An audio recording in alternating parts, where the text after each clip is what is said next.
be back.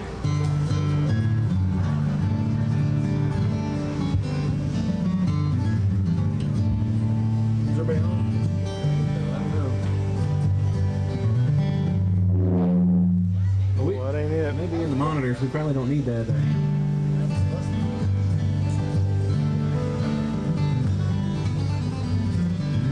Yeah, just pull the monitors down just a little bit, and we'll mainly do the mains. We'll hear it off the mains if you pump the mains up there. So that the front row's hair blows back. I hate playing these without enough sound. Well, as we're getting situated, I guess we'll let Tim introduce everybody. Come on up here, Tim. Don't be nervous. Okay, well, this is a guitar workshop, and on my left here is David Grier, and I want to thank David for agreeing to do this. He kind of at the last minute showed up, and I said, you mean tell me you're not in a guitar workshop? And he said, no, I don't think so. And I said, will you do it? He said, sure. So thanks a lot, Dave. He wasn't scheduled to do it, but he's what a guy. Over here on my right is Steve Kaufman, right here. Marysville, Tennessee. A three-time winner of the National Flat Picking Championship. A fellow who puts together all kinds of workshops and seminars related to flat picking. Over there on the far end is Kenny Smith.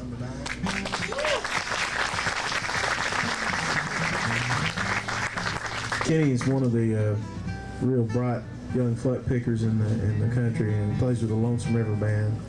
And in a minute here, I'm going to get a fellow up here to play some guitar for you named Dale McCoury, and he had to come back from the Walmart. He was at Walmart, but he wasn't buying anything. He was playing out there, so it was awful nice of him just to run all the way back here for this. So. Well, let's do a tune. Y'all want to? Yeah. And then well, let's say hi to Tim Stafford, friends. Thank you.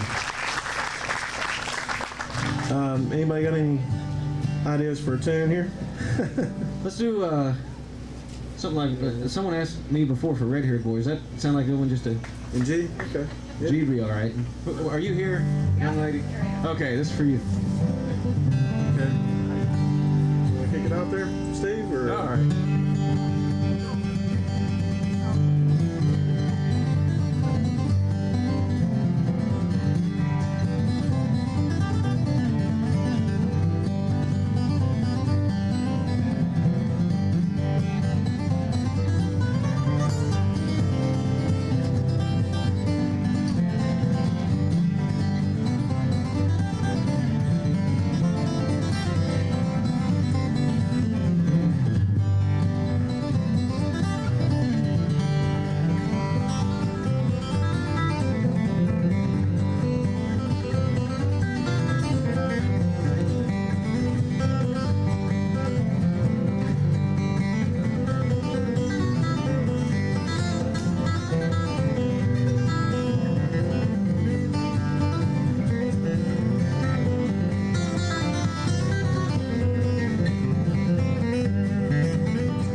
Yeah, thank you.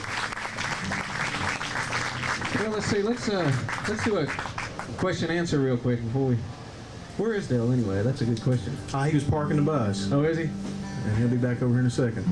Does anyone have any questions? Yes, sir. I'd like to see if all four of you could explain your pick holding technique. I notice all of you have a different style of holding your pick a little bit different than the rest. How do we hold our picks? Go ahead, Kenny. What do you got? See, I use a traditional pick and hold it like that. I don't use the pointed end, I use the rounded end. That's a traditional kind of pick you can buy at any store. Pretty much, yeah. Is it good? Yeah. I use the yellow Tortex because they're bright and clear, and I just hold it thumb and finger, and keep the other ones kind of loose, and I plant my little finger. But it's not an anchor is a rough term to use because it's I don't anchor my finger down as I think you anchor yours down from the banjo experience, right? But mine is a lot of from the wrist. So if I anchored my finger, I would have to pivot with as much wrist as I'm using. So, sir. I use a real thick pick, and I go back and forth on picks. I have not found the pick that I want to get the sound that I want yet, so I'm still searching. Right now, I've got this big round thing here. I can't play with the point too well, and I do that on purpose because I think the point really takes away from your definition when you play lead, but I play mostly rhythm, so I want the best rhythm sound pick that I can get. And so I use a rounded corner for rhythm because you get a better tone that way. And I hold my all kinds of people talk about the weird way I hold my hand. It's just Steve said I came out of the banjo. I played banjo first, and I guess that's why I hold my hand like that, but I'm not really sure. I never analyzed it or anything. If I had, I'm sure I would have changed it. So that's the one Allison Krauss said it looked like a baby seal flipper when I held my hand down there like that. So. What do you do, Dave? Well, I hold my pick pretty loosely, just barely enough so I don't drop it. And the kind of pick that I use is one of those Golden Gate. They used to be David Grier picks. There you have it. There's not a point on it. There's three rounded edges, I guess. Kind of starts off getting to be a point and doesn't quite make it. That's what I What do you use, Dale? I've been wanting to ask you that for a long time. What kind of pick? It's a round one. I'm using it now to try to tune. No, I tell you, I like them perfectly round, but you know, when you get, it's plastic. Oh, I did use those David Grier picks. I have quite a few of those. And, yes, I got a bunch this morning at Walmart. You can get 2 dozen for a nickel, I think. But I like them when they get round, and then if they turn, they turn on me a lot. I don't know about you guys. And then it doesn't matter. Yeah. It don't matter, just keep turning as much as it wants to, you know. Yeah. I don't know how many of you were there at the award show, but Dale picked up about everything there, didn't you? Sure did. And a whole bunch of pigs. Yep. I was going to try to hold the door open for him, thinking I might get one. Anyone associated with him got something, and we're sure proud of you. Thanks, man. Thank you folks, too. A little flat over there. I'm kind of interested now what we got you up here, Dale. I'd like to, once we get you in tune, demonstrate some of your rhythm guitar technique. Because I've been in workshops where I've tried to teach other people how you play rhythm guitar, and I ain't been able to figure it out. So it'd be good to hear it directly from you. Well, Tim, I never know what I'm doing. Most of the time, I don't know what I'm doing. Don't sound like it, man. Let's see. Could you maybe sing something and play rhythm with it, and maybe we could get an idea for how you back up your vocal? You know, I believe I quit playing when I sing. I'm not sure. No, let's see. I could, I guess. A little bit of that blackjack. Blackjack? You need a banjo for that. Better not try that, I think. Blackjack County Chains. That was, I may get lost on that. Let's see. What I do here? I'm so used to playing with a band, and I know all these guys are too, you know. That's a little hard too. It needs banjo, but I'm trying to think of something I can sing. I can't eat and I can't sleep. All I do is sit and cry and listen for your footsteps at my door. I keep asking myself why we ever said goodbye. And I guess I've shed a million tears or more. On my mind, on my mind. You're always in my heart and on my mind. Once I thought my love had died. Darling, here's what I find. You're always in my heart and on my mind.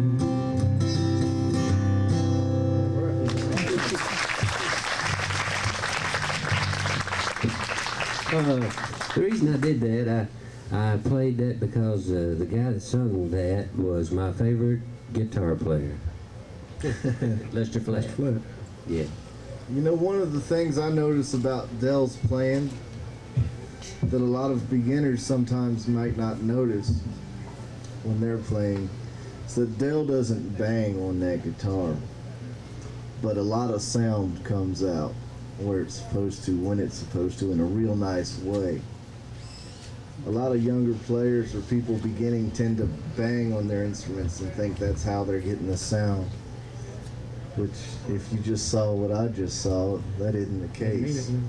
A lot of times a beginner, when they first learn their chords, they want to hit their rhythm this way, and then it gets worse as they try to get faster, more tension. And Norman Blake had a great line. He said, make your right hand look like it's shaking off water. And what that'll do is give you a nice whip to your right hand while you're playing, but you don't have to hit it hard to get the percussive out. You know, you just get a nice snap. And shake off water. Just watch yourself when you're in the mirror.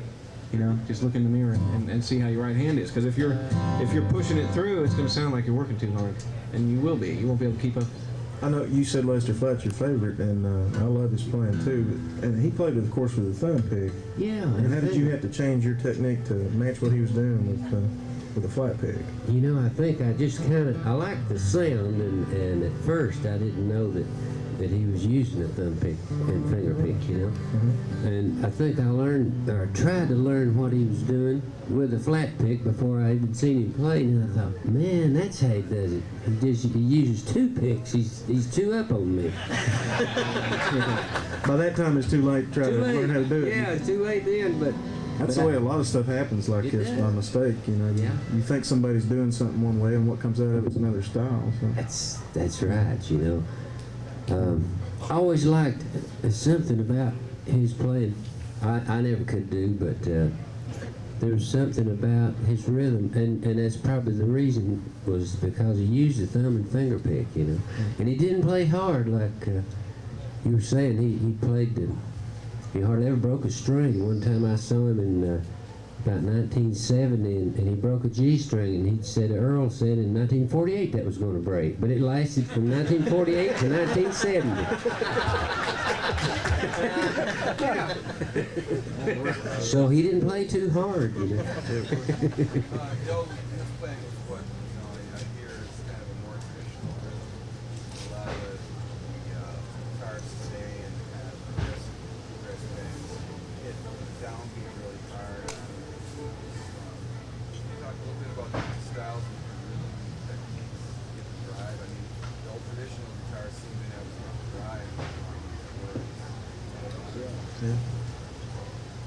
Question was about different styles of rhythm guitar playing, and saying that Dale plays a traditional style, has a lot of drive, and there's newer styles that come around playing.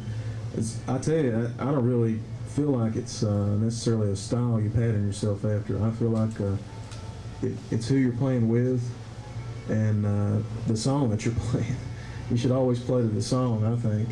And I feel like if a song is going to sound good a certain way, I'll try it. If it don't work, I'll drop that. If it does, I'll keep doing it. And so I don't really think in that way. I mean, you listen to somebody like Tony Rice, and I guess a lot of people are tempted to try to learn that style of rhythm playing all together, but I guarantee you that's what Tony was trying to do. I mean, he had heard Clarence White play similar kind of rhythm, but what he does, he tries to fit the song or the players that he's played with. I hear a lot of J.D. Crowe and Tony Rice's rhythm playing. I mean, I wish we had Tony here to tell us that, but I think it's probably true because Crowe plays this real syncopated kind of banjo and what he does fits his banjo style perfectly, and I still hear that. No matter who he's playing with now, I still hear that. And a point on the rhythm, though, is to learn all different styles of rhythm. Find as many different ways you can do it, because you'll naturally be attracted to one thing when you hear a certain song. You're going to say this, and it'll naturally come out what you're going to do to it. So if you have many different ways in your arsenal, then you'll just flow to what it needs to be. I think what happens also, among many other things, is the more you practice and the more you develop, quote unquote, your own voice on the instrument, is sometimes you'll develop your own little rhythm lick too.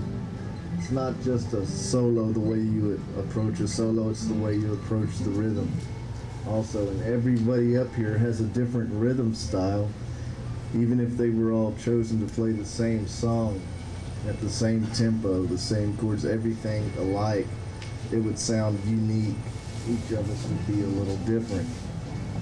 And I think that's good. I mean, we all know what we like, and every one of us probably doesn't play as good as we'd like to, but we can play it good at home, can't we? sounds good at home. I had a sign in my room that I always pointed to when the student come in and they were frustrated because they had this one shot at playing it right in front of the teacher kind of thing. And every time they got frustrated, I always pointed to this sign, and it was like gray print on a gray background. So you really had to look at it. But I know you can do this better at home. It's just the way it is. Yes, sir, you had a question? I had a question about, I noticed, David, you play with a real light touch. You talked about holding your pick really loose. How do you stay loose in a performance context and really keep that light touch? Confidence, Lots of practice. The more confident I am, the more at ease I can be, and when I feel myself tensing up, I mean, if you hold the pick tightly, you can feel your forearm tense up, and that'll move up to your shoulder and down your back and curl your toes if you don't stop it. So, when I notice that, I try to be aware of that and just say, it's just a guitar. I've been playing this almost 30 years. It's no big deal. Kind of downplay the whole thing. And you also have to get it in your mind that if you make a mistake, they can't take anything from you. That's right. You get that factor going, and you can loosen up a little bit. Kenny, we ain't heard nothing from you yet. Well, you know how it is. He's the intelligent dog. You didn't say intelligent. What was the word? What's that? Strong, solid tone. Yeah. I guess on the question about the rhythm, I've had to. I was sort of in a strange position when I started with Lonesome River Band. They had one of the best rhythm players that started that band, and the whole band was built off of Tim Austin's rhythm, and I wanted to keep that. That was as far as that sound of the Lonesome River Band. I wanted to keep that same sound. That's what the band was based on, and that was their sound on the albums and live, especially live performances. And I tried to keep what Tim had, and then add sort of my own touch to it. And that was a real. He was a good example for me as far as rhythm player, and their sound was greatly due to his rhythm playing. And Well, give us an example. What? well, it's mostly it was built. Everything was built off of his guitar rhythm. Sammy's banjo. Sammy plays banjo off of guitar rhythm, and what he hears, he doesn't. He creates what he hears around him, and that's what the Lonesome River Band tries to do. We listen to each other, and when it needs a punch, we punch it. And live, we never really know what's going to happen. There's some stuff that's in the songs that's structured, but a lot of times Sammy will do something on banjo, and that sort of triggers something else, and that's the way the whole song works. But like Tim was saying, everything pertains to the song. It's what we're trying to tell in the song is what we're doing rhythm wise. and we try to get all the songs are it's got that same attention to it. So There's some good techniques to learn and play rhythm guitar. You can use a metronome at all times. I think it'd be good when you practice using a metronome, but also get some records that you like and play along with them. I don't know if any of y'all have ever tried to do that, but that's a real good practice technique. And you can hear yourself adding things that aren't there if they're records you know real well, especially. And I know a lot of times I find myself more now not practicing lead, but sitting in my room and at the hotel and practicing rhythm, and think, man, that's boring. Well, you got to do some different stuff. You got to make it, yeah. You've got to make it interesting for yourself. And I've had a ball just sitting in a room playing rhythm. I mean, it's I don't know if that's strange or what, but but it's that's I want to be a better rhythm player, I guess is what I'm saying. That's Yeah, well, that's what I was trying to get out of here. Boy. I think he's making it up.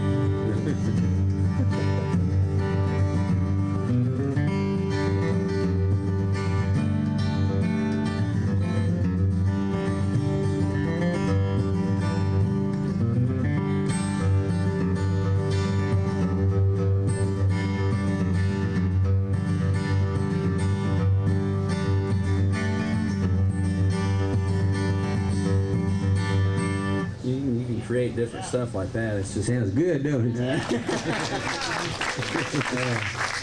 And then, sir, What brand of strings and what gauge strings do you guys use? I use Lonesome River endorses Diodario strings, and I was using Diodario. I guess I've been using those for 10 years now before I got an endorsement. So I was tickled to death. So when I got in the band, Didn't have to change, huh? Yeah, I didn't have to change. And I think I would have still used them because I think they've got. I like them because I think they got a little bit higher tension than all the other string companies. I think their specs is a little bit higher tension, and they seem to last longer. I know when I was buying strings, I used to wash them. I could wash them, put them in a sock, put them in my when I wash my clothes, and you could get those strings out, and they sound better if you wash them. I'm telling you. No, I'm not joking. That's the He's trying to clean up his act. secret to yeah, that's right. yeah, well, what kind of strings are you using? You know, I use the same thing. I use the medium. Forget I what think they're number. EJ's 117. I think. I think it is.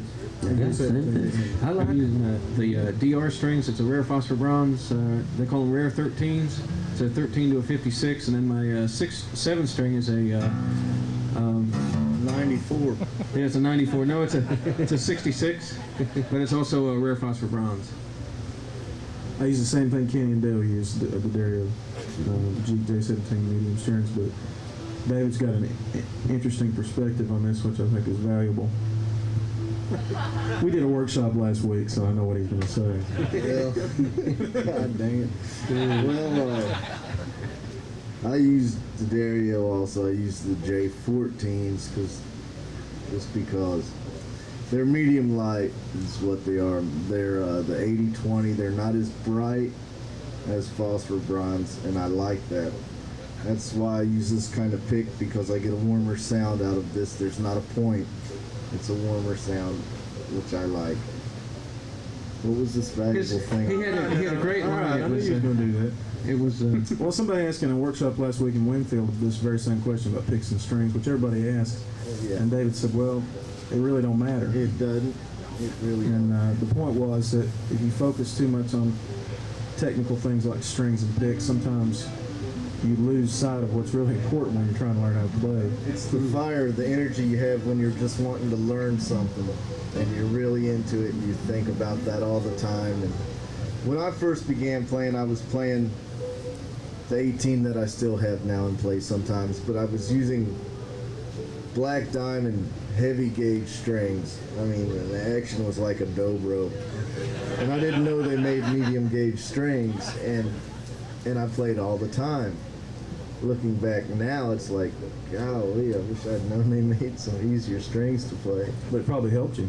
But yeah, if you want to play, you'll play. And that's the deal. It doesn't. The strings aren't going to make you a better player. The pick's not going to make you a better player. It's the amount of time you spend playing that'll make you a better player. yes, sir. you explain more about that 7th string? The 7th string? Yeah, this is I got this in 1992 at a day before Winfield, and it's a Gallagher 72 Special as a guitar, and then they've made they added an extra string because I play solo all the time, and it's nice to have that bass, you know, and I don't even notice it being low anymore. You kind of just get used to it. And it's a 66 gauge, like I said, and what Don did was he knew I liked a wide fingerboard, 1 3/4 at the nut. So what he did was mic the specs between each string and just added on one more string. So it ended up being 2 1/8 at the nut, which is what it is. But what's funny is to do a workshop somewhere and you can hear that about 3 rows back. Look how wide that fingerboard is. Look how big that neck is. And I don't say anything usually for a little while. Yeah, it's a man's guitar, you know. Okay. What's that? Oh, it's a low B.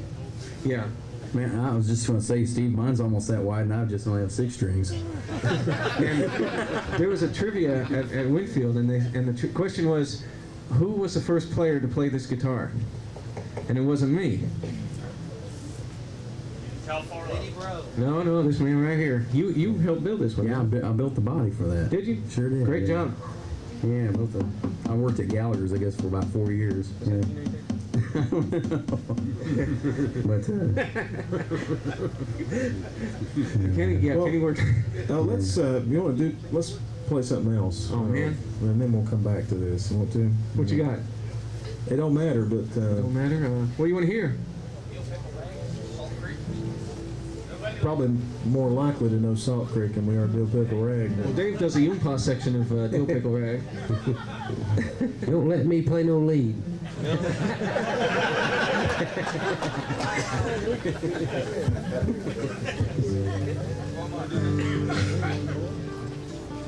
If we did Panhandle Country, would you take a solo on it, Dill? No, I don't even remember that one. I swear I don't.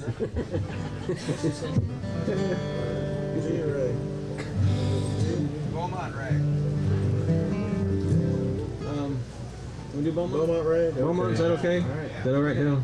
That's fine, yeah. You want to take the bass break? You might have to tell me the chords, though.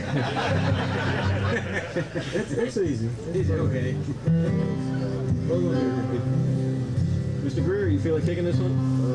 Yeah, I was just thinking that. That's a good tune.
Are there any questions out there? Comments, statements, answers? Each of you just advertise and sell a bunch of guitars. Oh, we should all talk about our guitars. Well, folks, let me introduce Roy Curry, two-time national flat picking champ. Soon to be three. Hey, total stranger whom we've never met.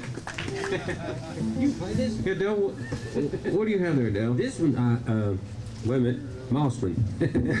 This one, you know, I come off. I did a TV show last night. Left my guitar in the trunk of the car, and I got in the bus. And I thought of it coming up the road, but I do usually play Martin, and so this one was under the bunk. I was lucky. I found it.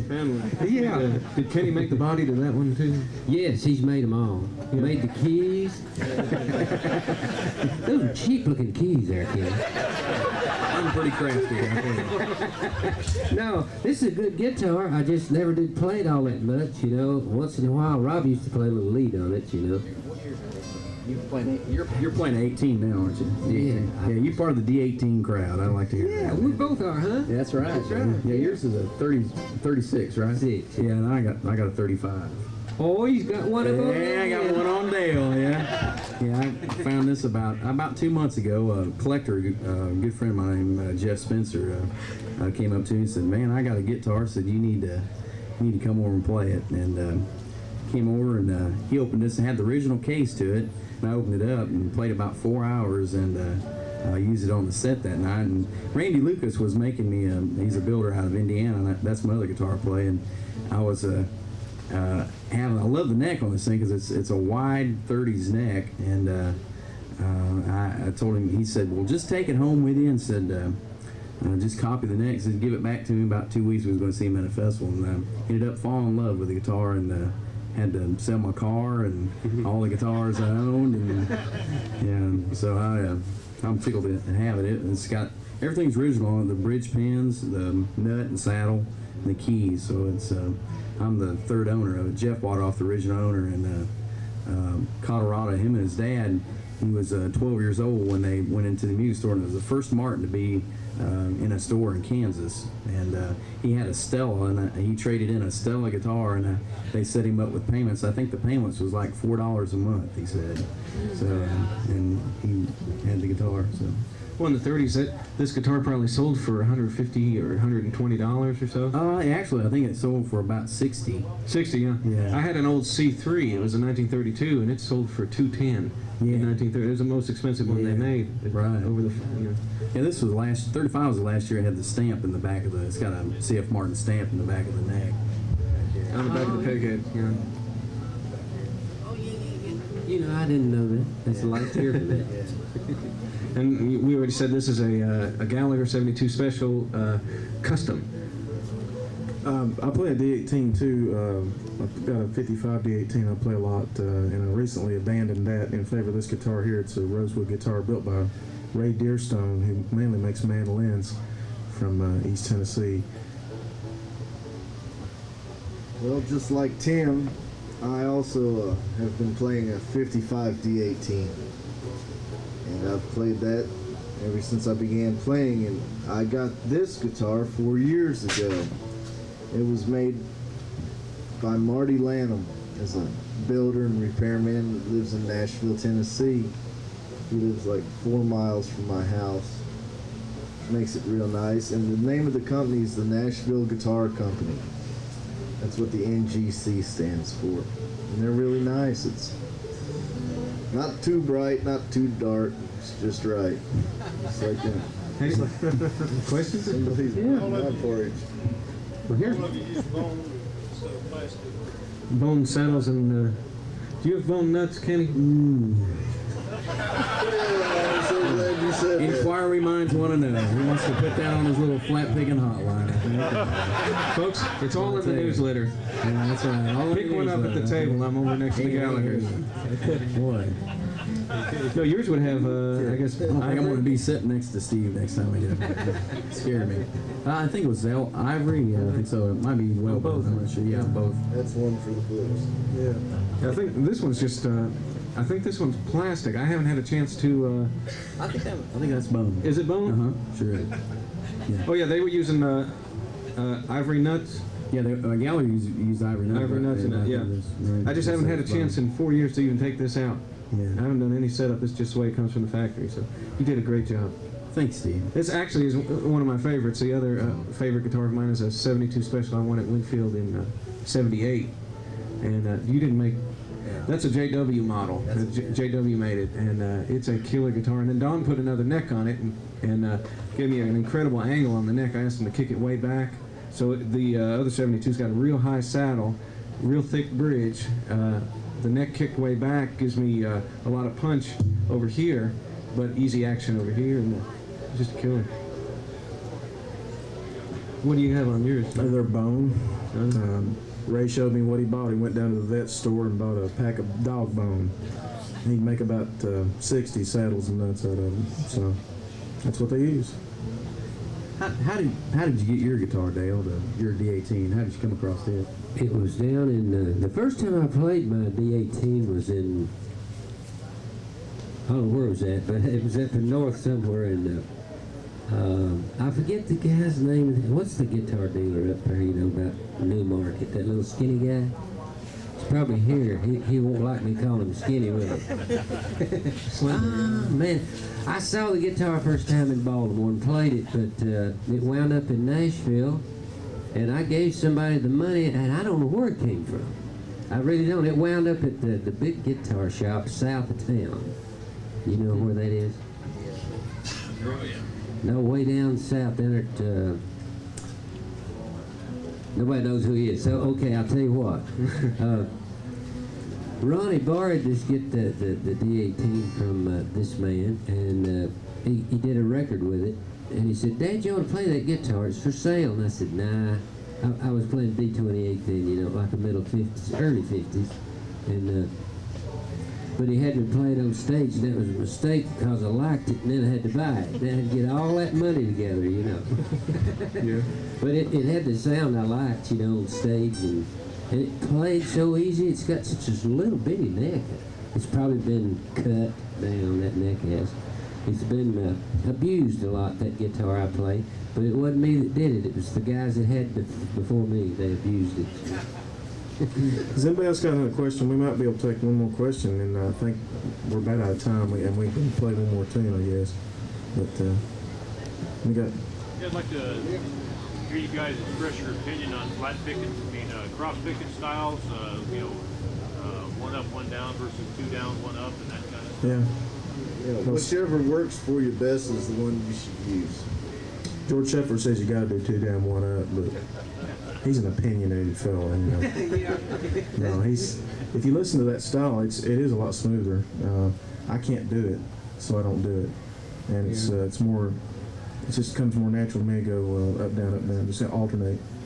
I did a show. I do the down up all the time because I think that there's a speed barrier eventually, you know, with the double downs and the ups. But I was doing this show and George Shuffler was there, and this guy says, runs up to him and says, "Oh, Mr. Shuffler, I just bought Steve's new video on art of cross picking." And George looks at him and says, "Well, that's nice, but now he don't do it right now, does he?"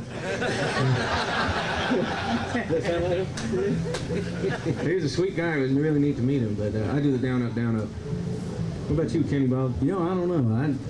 I tried to teach that one time. I had a student, and man, I got all messed up. I sort of With the down up?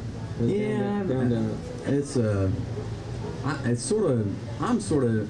I don't go on three strings. I'm sort of going. Maybe I'll hit the first string, second string, and then I'll come back with the first string and then third string. And that sort of. Every time you do that, that's sort of. It'll. You can't. I don't have a set pattern, I guess is what I'm saying. Yeah. It's sort of different every time I'm doing it. You want to pick one more? Sure. Yeah. We got to roll out of here. Where's John at? I know I've had fun up here, and I hope you guys have had fun. Come by and visit with all of us. We're around somewhere, and swing by. I guess, Kenny, you're easily accessible, aren't you? They can come, if they've got a question, they can just come up and ask you, can't Just they? come on up. Just like Ray, let him give him a chance to get back into street clothes, That's right. and he'll answer any question. Yeah. Let me get my cowboy hat on. Yeah. Answer your questions. You swing by. I've got a booth under here. Where are you at most of the time, Tim? I think we're gonna be playing at 5 o'clock on the main stage, and then we'll have a table set up after that. I think. How about you, Big Dave? I'm around. He's around. Now everybody go out and buy a guitar. Sure, that's fine. Okay, we'll do one more for you, and thank y'all very much for coming by. Appreciate it. Hope you learned something. Even if it was to not go to another guitar workshop, I don't know. Who wants to start this up? You want the break, you said? No, yeah, give me 2 this time. All right, you got it. No, I just kidding. Go for it.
John McCoury, Kenny Smith, Steve Kaufman, Tim Stafford, and David Grier. Thank you, folks. Come on by. Thanks, sound man.